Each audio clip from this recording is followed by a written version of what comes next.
Hey everybody, this is a piece from The Fate of the Russian Revolution, Lost Texts of Critical Marxism, edited by Matgamna.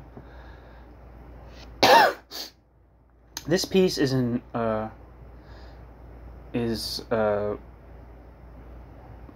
written as an introduction. According to this footnote, it says, written as an introduction to the next item, Trotsky's letter to Borodai, from New International, April 1943. We restore small changes made by Shachtman when he republished the article in 1962, and delete only a paragraph where Shachtman lists other relevant articles he has written in New International. So this is about a letter that I'll also be reading and putting up on the channel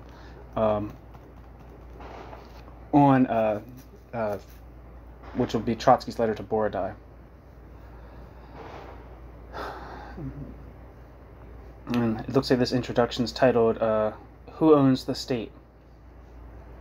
Trotsky's letter to Borodai, which we publish here for the first time in English, is of special interest and importance.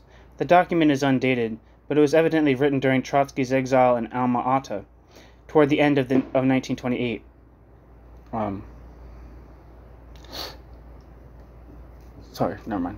Shortly before, the author was banished from the Soviet Union to Turkey by the Stalinist regime. The importance of the letter lies in the fact that it is the first document known to us in which Trotsky debates with a Bolshevik anti-Stalinist the question of the class character of the Soviet state. Is it still or is it no longer a workers' state? Borodai, whose subsequent fate is unknown to us, was a militant of the Democratic Centralist Group, or Group of the 15, as it was sometimes known, who was expelled from the Communist Party by the bureaucracy in 1927 along with all his fellow thinkers and sent into exile. The Democratic Centralist Group was founded as far back as 1920 by a number of left-wing communists in the Communist Party who sought to break through the rigid walls of the war communism regime and restore a democratic system in the party. The conditions of civil war were not conducive to their victory, and the one-sided emphasis they placed upon the democratic principle earned them the opposition of the most authoritative Bolshevik leaders, Lenin and Trotsky included. In 1923, when Trotsky and his comrades launched the post-Civil War struggle against a meanwhile swollen bureaucracy and for party democracy, they were joined by many of the original democratic centralists, among them their outstanding leader, Timofey V. Sapronov, proletarian trade union leader and old pre-war Bolshevik of high standing. It was Sapronov who took the initiative in bringing together and presiding over the first joint meeting of the representatives of the Trotskyists, or Moscow, or 1923 opposition, and the Zinoviists, or Leningrad, or 1925 opposition. This meeting, and the ones that followed, led to the formation of the famous United Opposition Bloc, composed of the Trotskyists, the Zinoviists, the remnants of the old workers' opposition, led by Shliapnikov and Medvedev, and the Democratic Centralists, Sapronov and Vladimir M. Smirnov. I have pieces on the channel about these figures by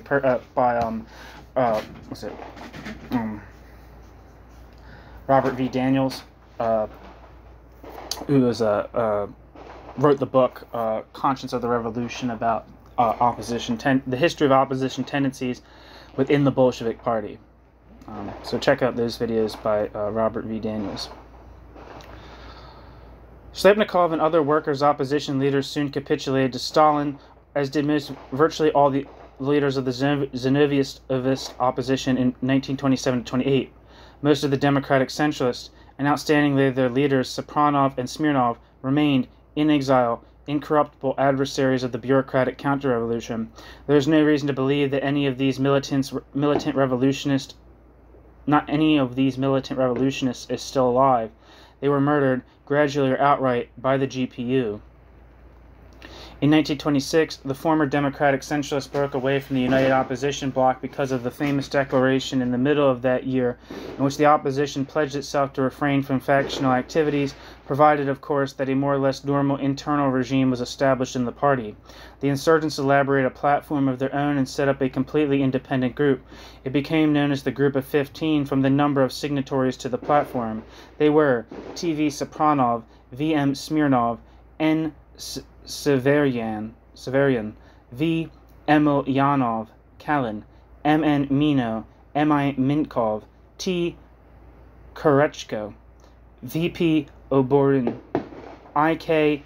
Dashkovsky, S. Schreiber, M. Smirnov, F.I. Pilipenko, F. Duny, A.L. Slidovkar, L. Tikhanov.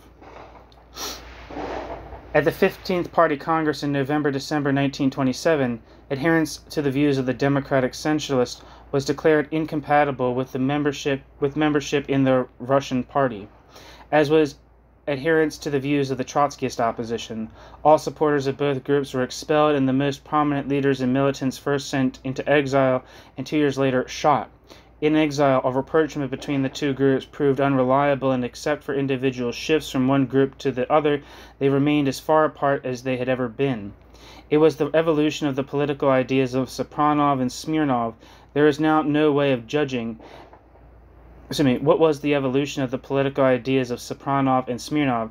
There is no way of judging, and there probably never will be, until the day the Russian proletariat makes public the confiscated documents in the secret archives of the Stalinist police.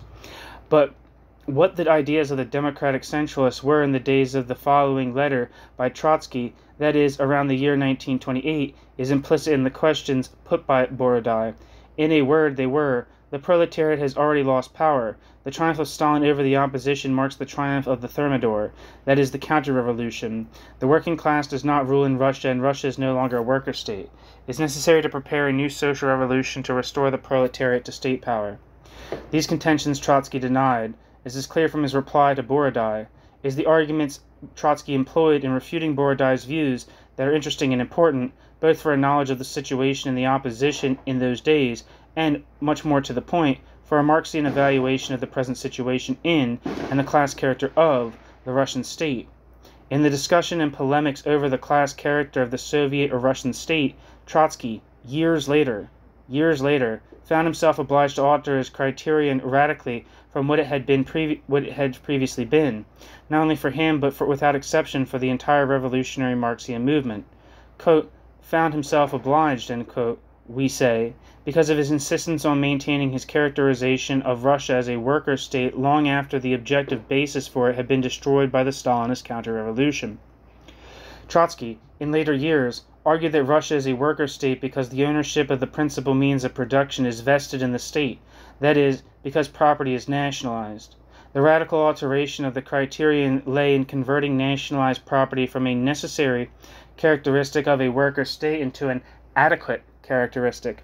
In other words, Trotsky began to argue that no matter how degenerated and anti-proletarian and even counter-revolutionary the political regime in the country, Russia nevertheless remained a degenerated or, quote, counter-revolutionary, end quote, worker state, so long as property, the means of production and exchange, remained nationalized or state property.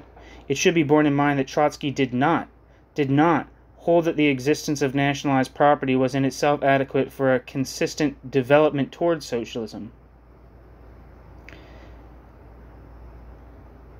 It should be borne in mind that Trotsky did not hold that the existence of nationalized property was in itself adequate for a consistent development towards socialism. That required, he rightly emphasized, a socialist proletariat and political power in the victorious revolution in the advanced countries of the West. And Trotsky added, given the absence of the political power of the workers and the revolution in the West, the worker state would continue to degenerate and eventually collapse entirely. But so long as nationalized property remained more or less intact, Russia still remained a worker state. To repeat, for Trotsky, nationalized property was transformed from a necessary characteristic into the adequate characteristic, and the decisive one characteristic at that. I'll repeat that again because there's a lot of italics here. To repeat, for Trotsky, nationalized property was transformed from a necessary characteristic into the adequate characteristic, and the decisive characteristic at that. This theory not only cannot withstand a fundamental Marxist criticism, but conflicts with the theory, with the criterion, originally and for a long time put forward and defended by Trotsky himself. The letter to Borodai is one of the many available evidences of this fact. In his letter, aimed at refuting the thesis that Russia is no longer a worker state, Trotsky does not once so much as mention the existence of nationalized property. He employs a different criterion, entirely correct and fully decisive, namely, does the working class still have political power, in one sense or another, even if only in the sense that it is still capable of bringing a straying and dangerous bureaucracy under its control by means of reform measures? That's all in italics, so I'm going to repeat it. Trotsky employs a different criterion, entirely correct and fully decisive, namely, does the working class still have political power in one sense or another, even if only in the sense that it is still capable of bringing a straying and dangerous bureaucracy under its control by means of reform measures. Why is this criterion correct and decisive? Because without political rule, the proletariat simply does not rule at all, and whatever you call the state or government under which it lives and works is not a worker state. This is an iron law that derives from the fundamentally different nature of the class rule of the proletariat as contrasted with the class rule of any private property-owning class.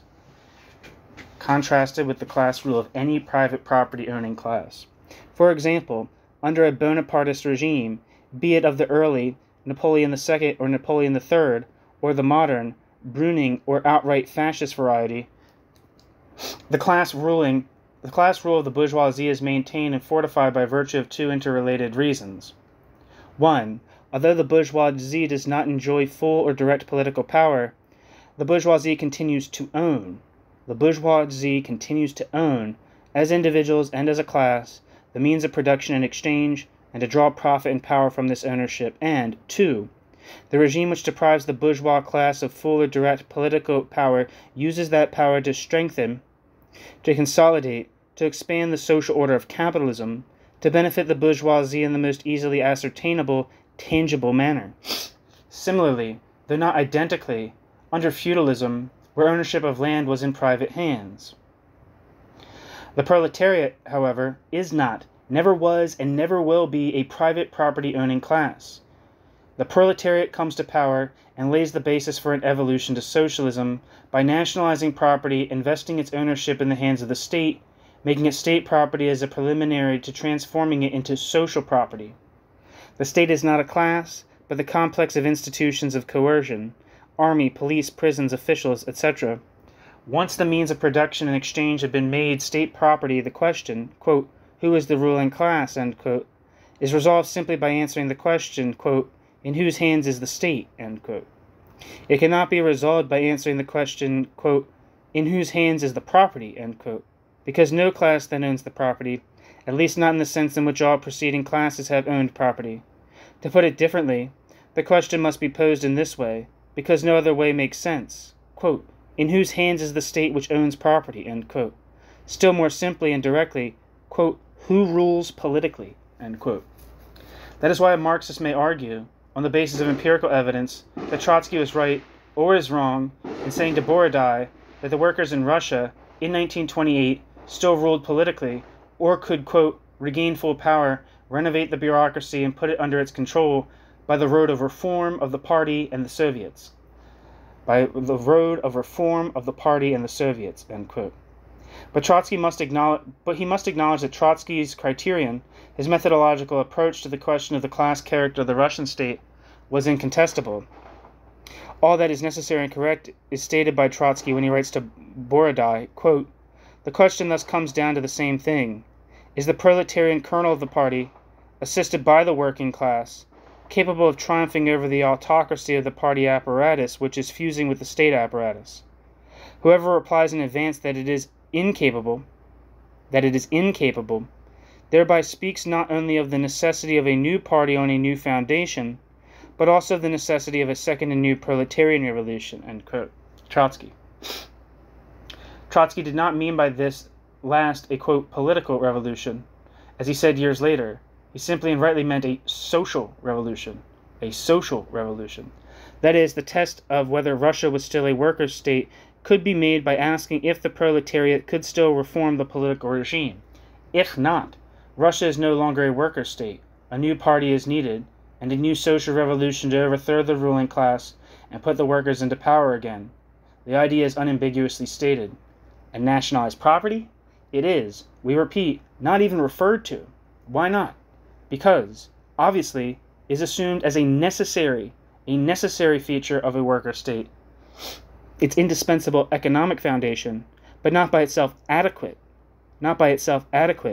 or decisive for a worker state, That is right, and nothing Trotsky wrote years afterward can effectively refute his original and unassailable standpoint.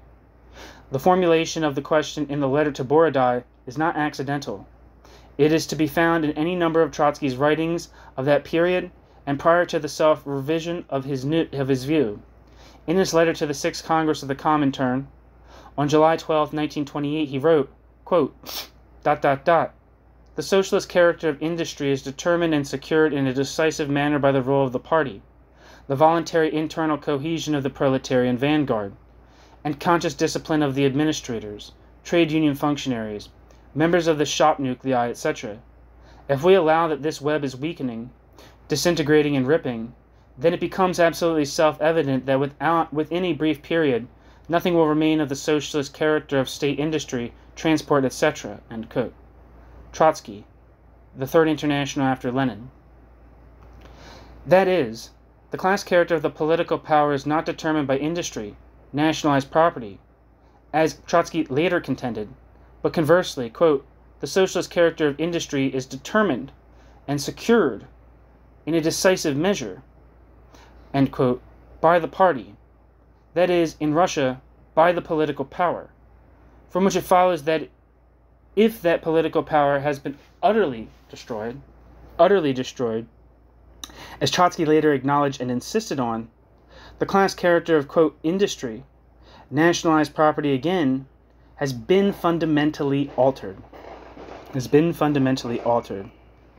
Again, in his theses on Russia, on the 4th of April 1931, he returned to the same question, and from fundamentally the same standpoint, quote, if we proceed from the incontestable fact that the Communist Party of the Soviet Union has ceased to be a party, are we not thereby forced to the conclusion that there is no dictatorship of the proletariat in the USSR, since this is inconceivable without a ruling proletarian party?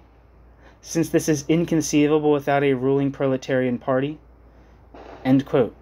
Problems of the development of the USSR on this channel. Quote, this is inconceivable, end quote. Why then is it a worker state notwithstanding? Because, wrote Trotsky, there still remain powerful and firmly rooted elements of the party, traditions of the October, etc., and, by virtue of these, the bureaucracy can be submitted to the proletariat and its revolutionary vanguard by means of reform. The bureaucracy can be submitted to the proletariat and the proletariat's revolutionary vanguard by means of reform.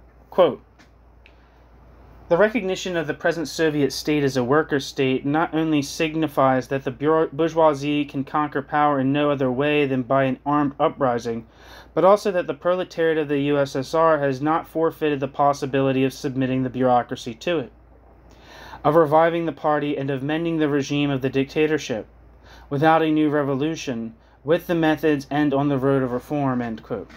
Trotsky.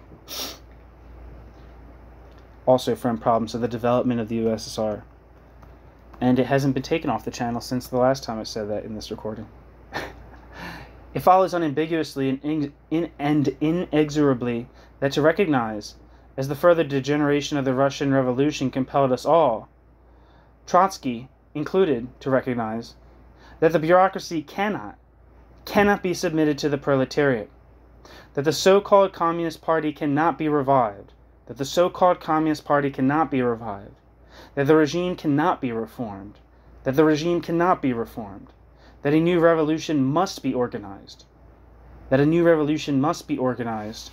is to recognize that Russia is no longer a worker state.